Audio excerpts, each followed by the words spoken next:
So we got to talk about the James Charles drama as he's continuing to get some flack after he made a video attacking someone who lost her job who reached out for GoFundMe help, and his response to this was quite bad. So let's get into it.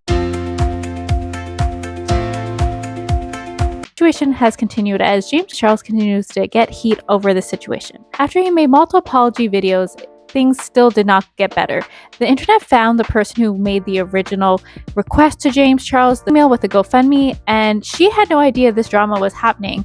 She went into her inbox and messaged James Charles, again saying this. She goes on to say, "I'm sorry, I didn't mean to offend you by sending you my GoFundMe. I thought you would never see it." She then shares a private message that James had sent to her.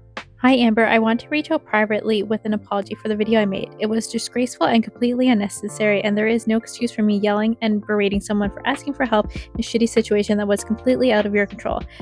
I'm sorry for adding to what was already a stressful time. I'm so ashamed for not only the video, but also for being so disgustingly out of touch. I was sent your video today and was so glad to see your GoFundMe was exploding. But I also know that the attention online can be scary and overwhelming, especially when you never asked for it in the first place.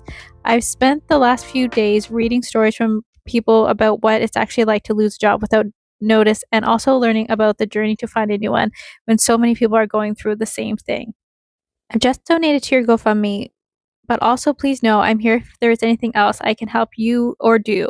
Also, fully understand if you never want to hear from me again. I genuinely wish you all the best and hope you're doing okay." After this, people noticed that James Charles did donate to her, and he donated $500. People were critical about this because originally I think her donation request or donation limit or whatever it is was $1,600. So people were pretty critical over him giving $500. People did notice that he did donate to other people who lost their job from Spirit Airline and giving them $500.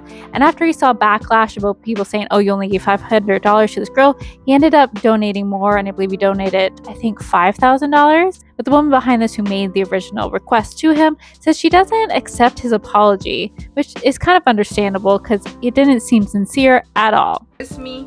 I'm the girl that James Charles talked about in that video. Everybody's been asking for a video and I haven't been able to make it because of a few reasons. One being my anxiety. I have really bad anxiety. Really bad anxiety. But, you know, I tend to talk myself out of a lot of things. I was able to talk myself into this. So we're here. We're getting it done. Sorry if I say a lot of ums. Yeah, I don't think there's going back from there. Another question. Did James Charles really send you that message? He did.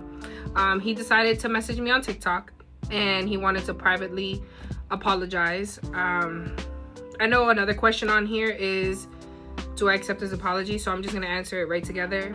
Hell no. I don't accept his apology, especially because he was very publicly with what he said, and then you thought it was okay to... And a lot of people were putting their 2 cents in. Tana Mongeau made her opinion clear. She came on TikTok to make a video talking about how she felt about the whole situation. "I have tried to make a TikTok about this several times, and I cannot condense my thoughts down to a 10-minute video, let alone 3 10-minute videos. So today I took it upon myself to go out to my yard and shoot an entire podcast about this conversation.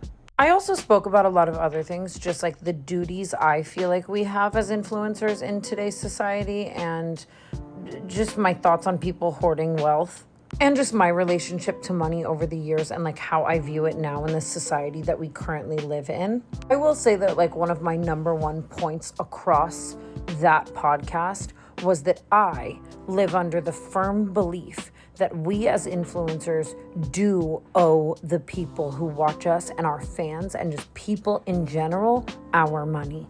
Especially influencers versus traditional media celebrities, because our entire source of income is based on the fact that the working class feels a connection to us. But why the fuck would anyone want to sit in their mansion and not help the people who helped them? And the fact that his first innate feeling was rage, just, oh my God, I have been genuinely living in rage about this. Feels like James Charles is still in hot water for this, which I think he should be because it came off so bad and distasteful, and he's had so much other horrible things come out about him, and he just seems to get away with everything. Pretty understandable. The internet and people are still pretty upset with him. So what do you guys think about the whole situation? Love to hear your opinions below. Thanks so much for joining. Bye-bye.